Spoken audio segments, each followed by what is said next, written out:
اللہ الرحمن الرحیم۔ اصول الشاشی کا دوسرا باب ہے مطلق مقید۔ اس کا دوسرا سبق ہم آج پڑھیں گے۔ پہلے سبق کے اندر ہم نے مطلق مقید کی ایک مثال پڑھ لی تھی قرآن مجید سے۔ آج کے سبق میں ہم مطلق مقید کی دوسری مثال قرآن مجید سے وہ پڑھیں گے۔ عبارت دیکھ لیں، ترجمہ کریں گے، پھر آخر میں انشاءاللہ اس کی تشریح کرتے ہیں۔ وَكَذَلِكَ قُلْنَا فِي قَوْلِهِ تَعَالَى الزَّانِيَةُ وَالزَّانِي فَاجْلِدُوا كُلَّ وَاحِدٍ مِّنْهُمَا مِائَةَ جَلْدَةٍ إِنَّ الْكِتَابَ جَعَلَ جَلْدَ الْمِائَةِ حَدًّا لِلزِّنَا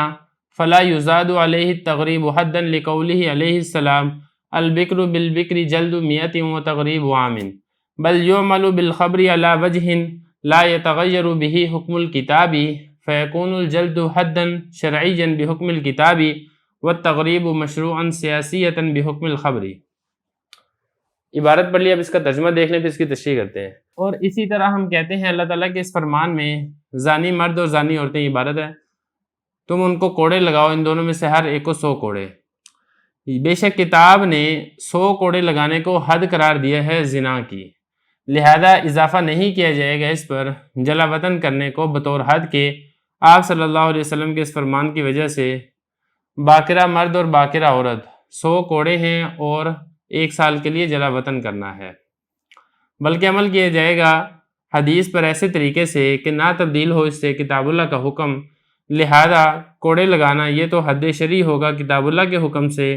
اور جلا وطن کرنا یہ مشروع ہوگا سیاستاً حدیث کے حکم کی وجہ سے۔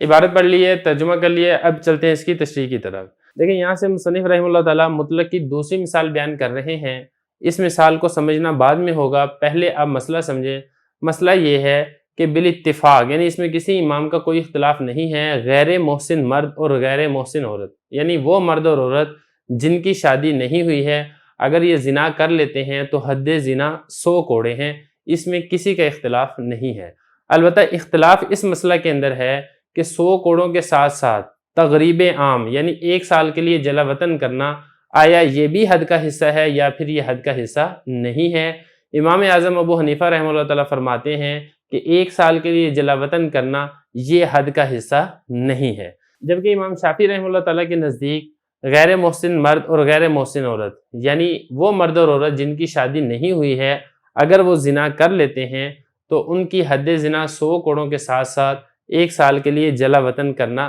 بھی ہے۔ امام شافعی رحمہ اللہ تعالیٰ کے نزدیک جلا وطن کرنا یہ حد کا حصہ ہے، حتیٰ کہ قاضی بھی معاف کرنا چاہے تو معاف نہیں کر سکتا، کیونکہ حد وہ سزا ہوتی ہے جو من جانب اللہ مقرر ہوتی ہے، کسی کو اس کے معاف کرنے کا اختیار نہیں ہوتا ہے۔ یہ امام شافعی رحمہ اللہ تعالیٰ کا مذہب ہے۔ امام شافعی رحمہ اللہ تعالیٰ استدلال کرتے ہیں کہ 100 کوڑے مارنا وہ تو قرآن مجید سے ثابت ہے، جیسا کہ آپ کے سامنے ہے الزانیۃ والزانی فاجلدوا کل واحد منہما مئۃ جلدہ۔ باقی رہ گیا 1 سال کے لیے جلا وطن کرنا، وہ حدیث مبارکہ سے ثابت ہے۔ نبی کریم صلی اللہ علیہ وسلم کا ارشاد ہے کہ زنا کرنے والے مرد اور زنا کرنے والی عورت، ان میں سے ہر ایک کے لیے 100 کوڑے ہیں اور 1 سال کے لیے جلا وطن کرنا ہے۔ یہ امام شافعی رحمہ اللہ تعالیٰ کا مذہب ہے اور یہ ان کی دلیل ہے۔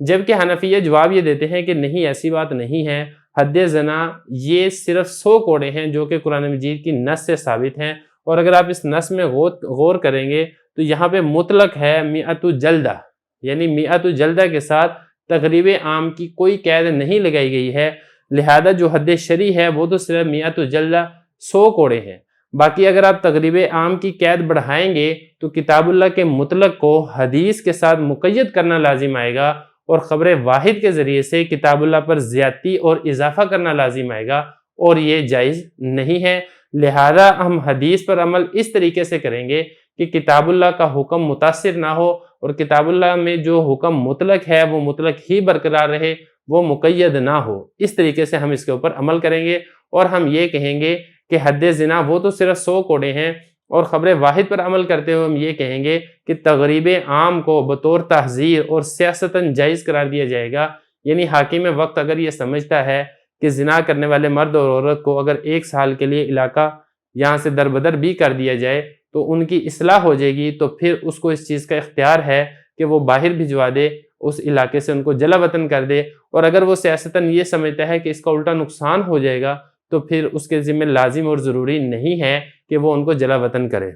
تو خلاصہ یہ نکلے گا کہ حدیث مبارک جو ہے وہ ایک سیاستاً اور حکم حاکم اور حاکم کے فیصلے کے اوپر موقوف ہوگا۔ اور یہ ہم کوئی اپنی طرف سے نہیں کہتے ہیں، باقاعدہ اس کی دلیل موجود ہے۔ حضرت عمر فاروق رضی اللہ عنہ نے امیہ بن خلف جس نے زنا کیا تھا اس کو 100 کوڑے لگا کر جب جلا وطن کیا تو وہ ہرقل سے مل کر نصرانی ہو گیا، ان کے ملک چلا گیا اور نصرانی ہو گیا۔ تو حضرت عمر فاروق رضی اللہ عنہ نے پھر اس وقت ارشاد فرمایا تھا کہ آئندہ میں کسی کو جلا وطن نہیں کروں گا۔ اس سے یہ بڑی بات ثابت ہوتی ہے کہ جلا وطن کرنا حد کا حصہ نہیں ہے۔ اگر حد کا حصہ ہوتا تو حضرت عمر فاروق رضی اللہ عنہ کو اس کو ختم کرنے کا کوئی اختیار نہ ہوتا، اور صحابہ کرام کے اس کے اوپر خاموش رہنا یہ بھی باقاعدہ دلیل ہے کہ وہ بھی اس بات کو درست سمجھتے تھے کہ جلا وطن کرنا جو نبی کریم صلی اللہ علیہ وسلم نے حکم دیا تھا یہ کوئی باقاعدہ حد کا حصہ نہیں ہے۔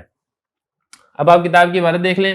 کہہ رہے ہیں کہ ہم یہی فرماتے ہیں اللہ تعالیٰ کے اس فرمان میں ذانی مریا کے آیت کی قرآن مجید کی، ان الکتاب کتاب اللہ نے جعل بنایا ہے جلد المیاہ 100 کوڑے کو حد بنایا ہے زنا کی،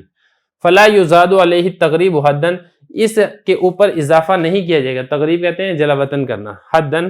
حد کے طور پر آپ صلی اللہ علیہ وسلم کے اس فرمان کی وجہ سے فرمان یہ آگیا البکر بالبکر جلد میتی و تغریب عامن کہ اگر غیر شادی شدہ مرد اور غیر شادی شدہ عورت زنا کر لیں تو 100 کوڑے ہیں اور 1 سال کے لیے جلا وطن کرنا ہے، بلکہ عمل کیا جائے گا حدیث پر ایسے طریقے پر کہ کتاب اللہ کا حکم تبدیل نہیں ہوگا، اور ہم یہ کہیں گے کہ کوڑے مارنا یہ تو حد شرعی ہے کتاب اللہ کے حکم کی وجہ سے، اور تغریب جلا وطن کرنا اس کی اجازت ہے سیاستاً، بطور سیاست کے آپ صلی اللہ علیہ وسلم نے حکم فرمایا تھا حدیث کے حکم کی وجہ سے۔ تو یہ دوسری مثال ہے، اس کے بعد ہم انشاءاللہ اس کی تیسری مثال کرتے ہیں۔